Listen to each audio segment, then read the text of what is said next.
Hey, good afternoon, good evening, good morning, whatever the case may be, and wherever you are, on behalf of Southern New Hampshire University Global and the Department of Criminal Justice, I hope all is well with you. This is Dr. Jeff Zarnick ringing in with Dr. C's Corner for this week. It's July 21, and it's been hot out there, and I commend all of you for staying focused on your work in spite of the distractions of getting out, and I know we all want to get out. Now, if you've ever noticed while you're in reading, your material. Now, all this material, right, is housed where? Online, on a screen, a small screen too. It could be a large one, but nonetheless, screen reading is different. And there's a lot of things that go on in the online environment for learners, like myself, readers, etc., that can get biased. We may not know why we might have missed something. And if you've ever been plagued by that, you know what I mean. Geez, I thought I read that. How did I miss that? How did I bypass it? A lot of it, or most of it, really doesn't have to do with you. It's just the way we read and the way we read on screen. And some of the things, like I said, that interfere with reading. Now, what I'd love you to do is to, let me see if we get this to go forward.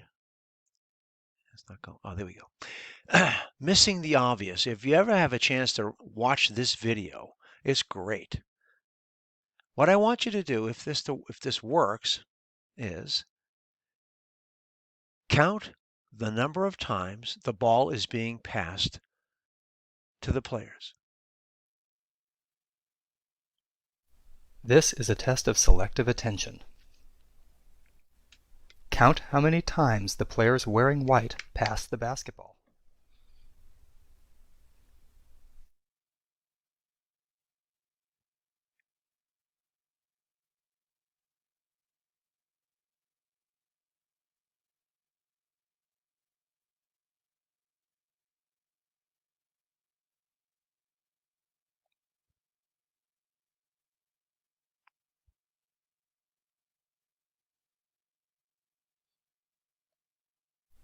How many passes did you count? The correct answer is 15 passes. So what do you think about that? How many of you out there watching this video actually saw the person dressed in that gorilla suit? You would be surprised how many people don't. It's known as inattentional blindness. So have you ever been driving along and suddenly realize several miles have gone by and you can't remember paying attention to the road? Kind of scary, isn't it? Were you actually paying attention to the road while your thoughts were consumed by the events of your day? Well, you must have at some level because you were still on the road. But inattentional blindness suggests that due to your focus on the events of the day and not the road, you were more liable to miss the unexpected occurrence of a figurative gorilla crossing your path. Kind of interesting, huh? Think about that relative to reading. You may be in a hurry to read. You want to find the most important word in there, what you consider to be important, and you might have missed something that had been maybe had more weight or more importance. Key terms. We skim a lot. Think about that relative to the video you just saw. The limits of attention are shown by a clear and demonstration of our inability to multitask. Multitasking is neurologically a myth. No such thing. Cannot do it. That is, while doing something as seemingly simple as counting passes, many subjects could not attend to a man in a gorilla suit walking on camera for several seconds, and that is a phenomenon that's been proven over and over again. But let me stop on attention. Attention is kind of misleading. You really can't pay attention. You allocate it, and it's based upon the energy levels that you have. So, after you've worked a long day, you took care of the supper for the kids and the gang and the family, whatever, right? And all you got to do to do their homework, and you put them to bed. And now it's time to do your work, but you're exhausted. Well, are you really paying or allocating the right amount of attention? Think about it and how that interferes with cohesive, sustained, okay, and in-depth focused reading. Hard to do. So what does that video have to do with college? All the pointers in the video made you think that the most important information was the number of times the team passed the ball. Prioritization of importance. So what if the most important event was a dancing gorilla? So think about the distractions, the noise of your daily occurrence, especially perhaps while you're in front of your computer trying to read, digest, and interpret what is expected of you in a short amount of time while you're trying to allocate that energy or what energy you have left.